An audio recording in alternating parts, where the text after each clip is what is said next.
Hi all, get ready to be amazed.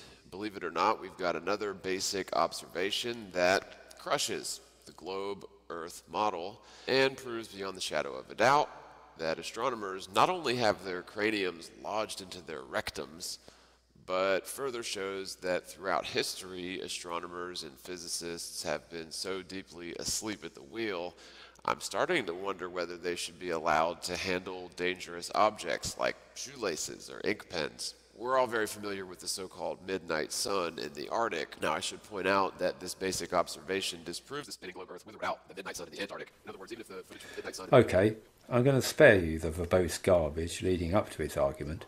Basically, he's going to show us an animation that he thinks proves that on a globe, the sun will just do a zigzag dance, a few degrees left and a few degrees right, failing to realise that it actually shows precisely what's happening here. The sun goes around in circuits overhead. You might think that sort of works in both models, but let's just see about that. The fact that you can clearly see the sun doing circuits around the North Polar region during the summer solstice equates to indisputable, undeniable proof that the world is not a spinning globe hurling around the sun. After drawing out some quick diagrams, it became pretty clear to me that the observation is adequate to conclusively disprove the globe Earth model alone. Once you see it animated, it'll make perfect sense.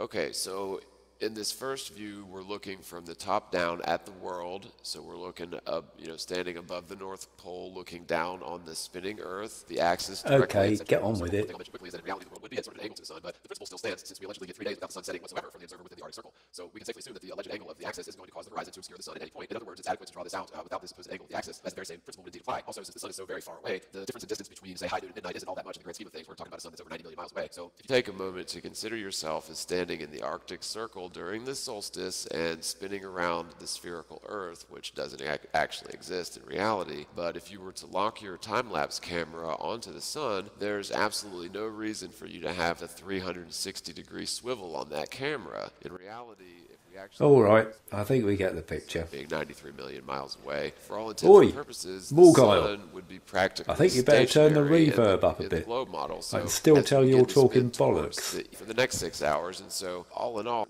that the heliocentric model is wrong.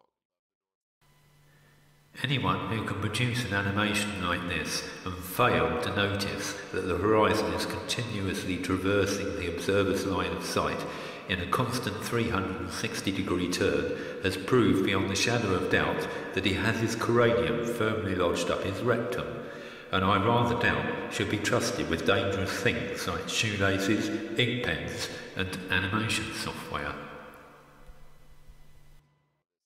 Okay, so all you globe heads out there, feast your eyes on the last time you'll ever see the polar midnight sun phenomenon as proof of a spinning globe. You should relish the moment because your paradigm is about to be completely teabagged.